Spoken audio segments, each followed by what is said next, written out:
Stave 5. The end of it. Yes, the bedpost was his own. The bed was his own. The room was his own. Best and happiest of all, the time before him was his own, to make amends in.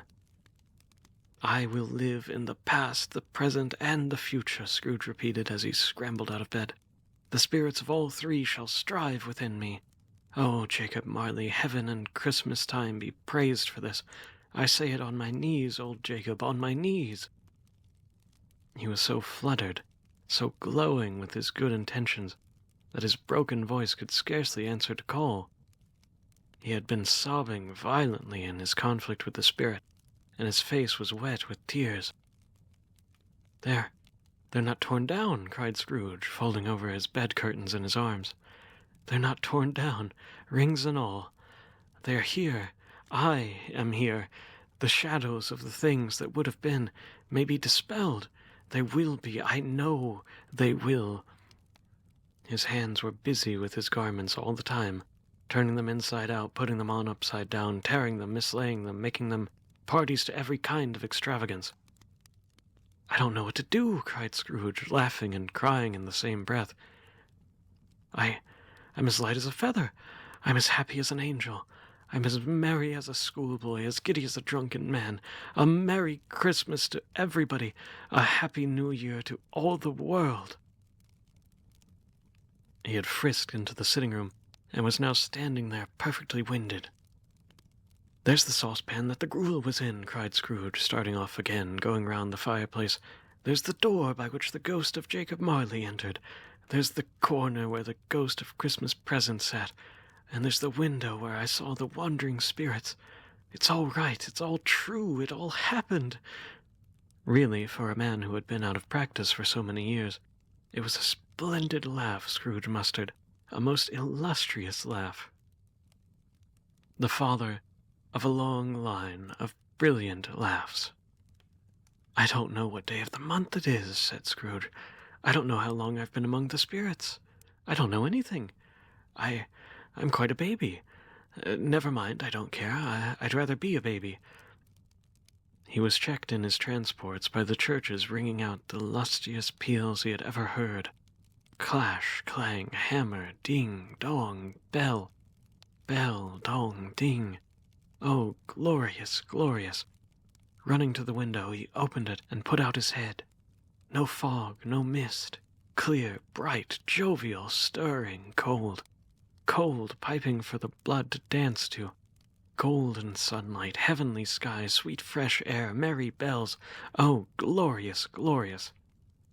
What's today? Cried Scrooge, calling downward to a boy in Sunday clothes, who had perhaps loitered in to look about him. Eh? The boy returned, with all the might of wonder. What's today, my fine fellow? Today, replied the boy. Why, Christmas Day. It's Christmas Day, said Scrooge to himself. I haven't missed it. The spirits have done it all in one night. They can do anything they like. Of course they can. Of course they can.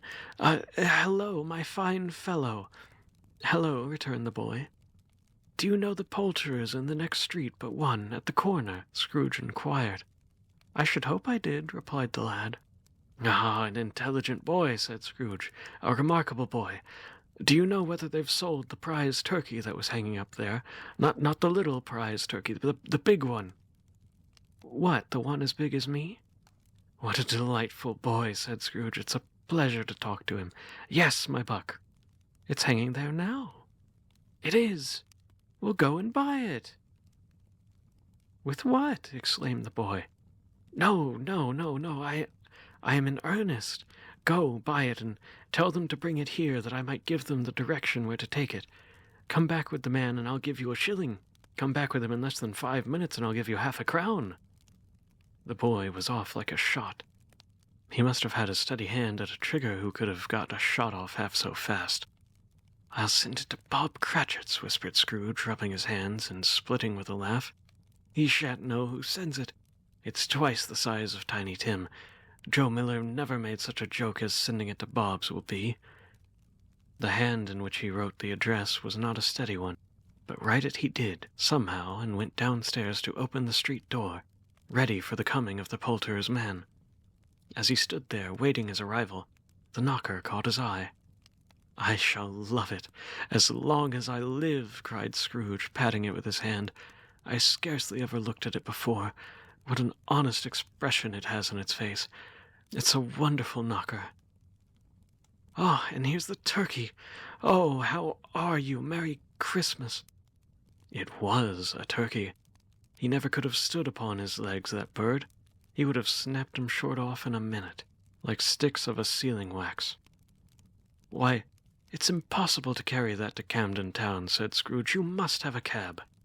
The chuckle with which he said this, and the chuckle with which he paid for the turkey, and the chuckle with which he paid for the cab, and the chuckle with which he recompensed the boy, were only to be exceeded by the chuckle with which he sat down breathless in his chair again, and chuckled until he cried. Shaving was not an easy task, for his hand continued to shake very much, and shaving requires attention, but even when you don't dance while you're at it.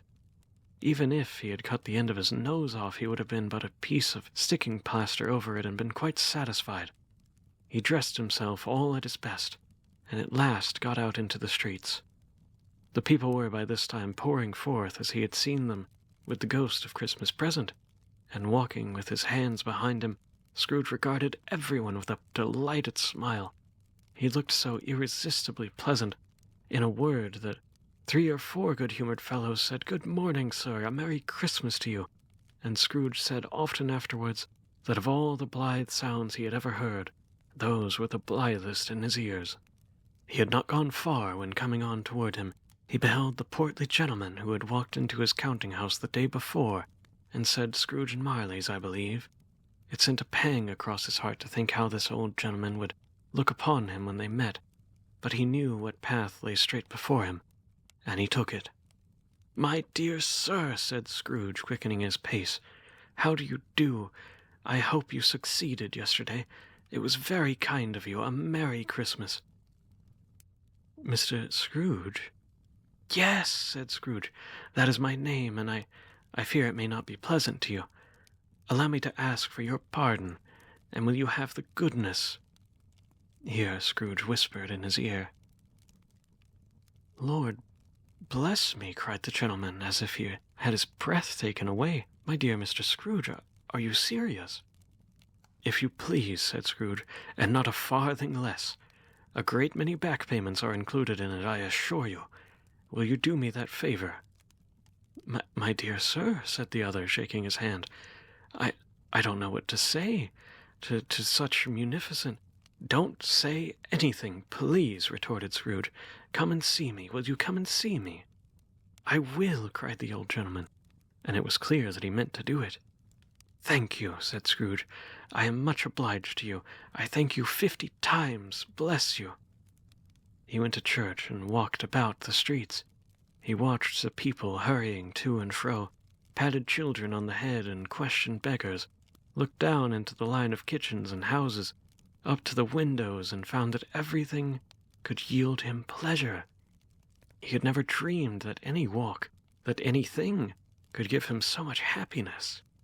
In the afternoon, he turned his steps toward his nephew's house. He passed the door a dozen times before he had the courage to go up and knock, but he made a dash and did it. "Is your master at home, my dear?" said Scrooge to the girl. "Nice girl, very." "Yes, sir." "Where is he, my love?" "Oh, he's in the dining-room, sir, along with mistress. I'll show you upstairs, if you please." "Oh, thank you, he knows me," said Scrooge. "I'll go in here, my dear." He turned the dining-room handle gently, and sidled his face in round the door. They were looking at the table, which was spread out in great array, for these young housekeepers are always nervous on such points and like to see everything just right. "Fred!" said Scrooge. Dear heart alive, how his niece by marriage started. Scrooge had forgotten for the moment about her sitting around the corner with the footstool, or he wouldn't have done it on any account. "Why, bless my soul!" cried Fred. "Who's that?" "It's I, your Uncle Scrooge. I've come to dinner. Will you let me in, Fred?" "Let him in. It is a mercy he didn't shake his arm off. He was at home in 5 minutes. Nothing could be hard here. His niece looked just the same. So did Topper when he came. So did the plump sister when she came. So did everyone when they came. Wonderful party, wonderful games, wonderful anonymity, wonderful happiness. But he was early at the office next morning. Oh, he was early there. If only he could be there first and catch Bob Cratchit coming late. That was the thing he had set his heart upon. And he did it. Yes, he did. The clock struck 9. No Bob. A quarter past. No Bob.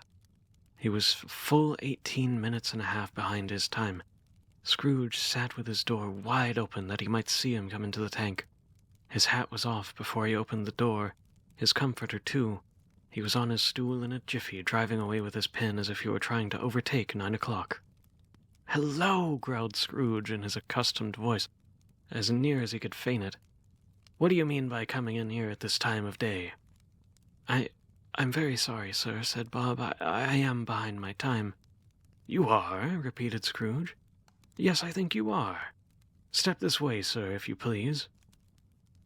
It's only once a year, sir," pleaded Bob, appearing from the tank. "It shall not be repeated. I was making rather merry yesterday, sir." "Now I'll tell you what, my friend," said Scrooge. "I am not going to stand for this sort of thing any longer. And therefore," he continued, leaping from his stool and giving Bob such a dig in the waistcoat that he staggered back into the tank, "and therefore, I am about to raise your salary." Bob trembled and got a little nearer to the ruler.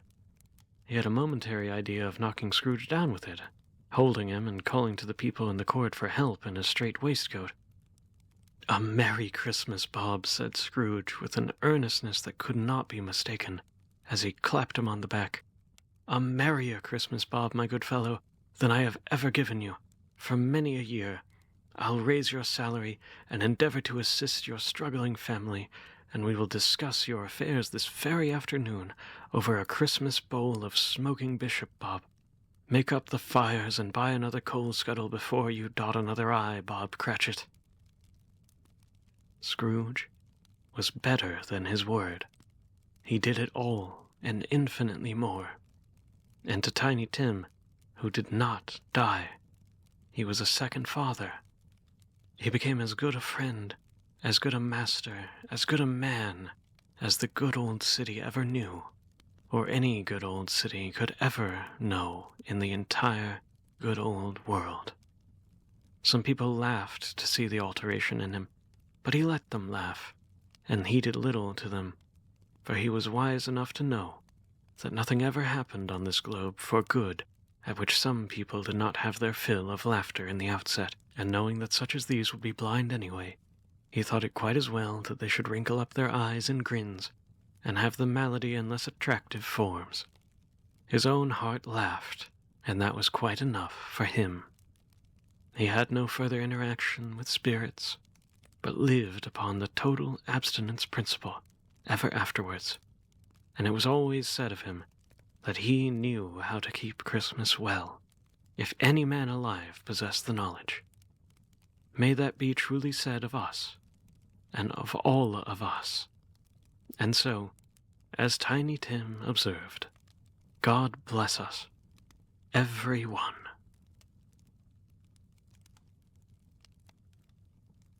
Thank you all for joining me for one of my personal favorite stories. I know it wasn't a perfect reading, but I hope that you all enjoyed it as much as I did. I couldn't possibly let a Christmas go by without reading this to my lovely viewers and listeners. And I wish from the bottom of my heart, not as a narrator, not as a VA, as me, as Moth, as the person you've been listening to for, well, perhaps this is your first night, or perhaps somewhat close to a year if you're a long-time listener. But as me, I wish you the happiest of holidays. I love all of you, and I wish you all a good night.